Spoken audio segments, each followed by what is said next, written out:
आत्मा की खोज, अनंत शक्ति, आनंद और शांति, ईश्वरीय भक्ति के लिए जुड़े रहें हमारे चैनल से।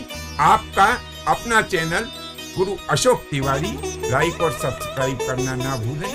धन्यवाद। जय माता की, जय परशुराम। श्री गणेशाय नमः।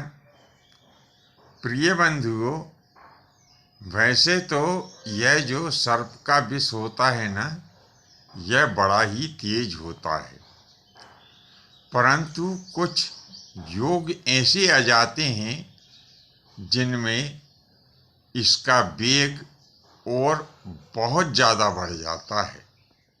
अब वे कौन कौन से योग हैं जिनमें सर्प के विष का वेग बहुत ज़्यादा बढ़ जाता है? तो चलिए आइए जानते हैं इन योगों के संबंध में विस्तार के साथ में। तो हम ऐसे ही प्रथम योग के बारे में बता रहे हैं कि रविवार का दिन हो और साथ में 5वें पहर का अंतिम भाग हो या 7वें पहर का अंतिम भाग हो। ऐसे ही सोमवार के दिन भी चौथे या छठे पहर का अंतिम भाग हो। वैसे ही मंगलवार को तीसरे और 5वें पहर का अंतिम भाग हो। अब बुधवार का दिन हो और 5वें पहर का प्रथम भाग हो। गुरुवार के दिन पहले पहर का अंतिम भाग हो या तीसरे पहर का अंतिम भाग हो।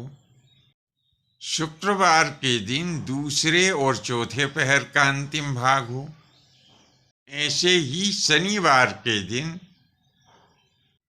प्रथम पहर का पहला और 8वें पहर का दूसरा भाग हो। तो यह सब समय जो हमने बताए हैं, यह शास्त्रों के अनुसार इन समय को विषवेला नाम दिया गया है। यह विषवेला का जो समय होता है, इसमें सर्प के विष का वेग बहुत बढ़ जाता है।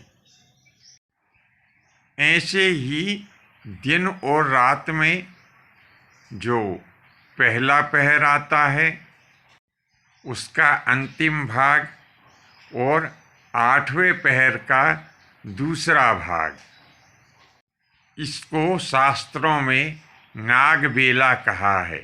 इस नागबेला में भी जो है विष का वेग बहुत बढ़ जाता है। ऐसे समय में जब कोई जहरीला कीड़ा किसी प्राणी को काट लेता है, तो उस काटे गए प्राणी के शरीर में विष बड़ी ही तीक्ष्ण मात्रा में पहुंचता है और वह प्राणघातक भी हो सकता है। इसीलिए जिस व्यक्ति को जहरीले कीड़े ने काटा है, उसकी प्राण की रक्षा के लिए हमें तुरंत ही किसी सुयोग्य चिकित्सक के पास में चले जाना चाहिए। लोग अधिकांशतः क्या करते हैं कि मनगढ़ंत औषधियों और झाड़ फूंक के चक्कर में पड़ जाते हैं, जो कि उन्हें ऐसा नहीं करना चाहिए। जब हमें यह ज्ञात हो जाए कि किसी जहरीले कीड़े ने काटा है, तो हमें निश्चित ही किसी सुयोग्य चिकित्सक के पास में जाकर के विधिवत इलाज कराना चाहिए।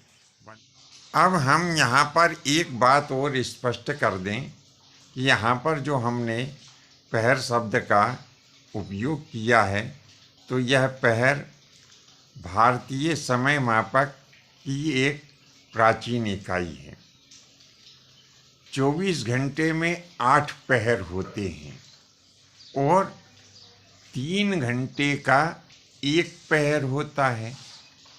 तो इस प्रकार से 3-3 घंटे के हिसाब से पूरे 24 घंटे में 8 पहर होते हैं।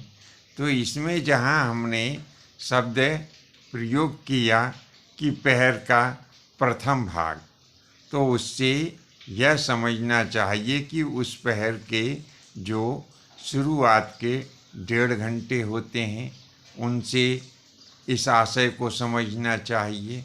और जहाँ पर हमने लिखा कि पहर का दूसरा भाग या अंतिम भाग, तो उससे आशय ऐसा है कि उस पहर खंड के जो अंतिम 1.5 घंटे हैं ऐसा समझना चाहिए। बंधुओं, आज के लिए बस इतना ही। शेष अगले भाग में नए विषय के साथ उपस्थित होंगे। आज्ञा दीजिए। धन्यवाद। जय माता की, जय परशुराम जी की।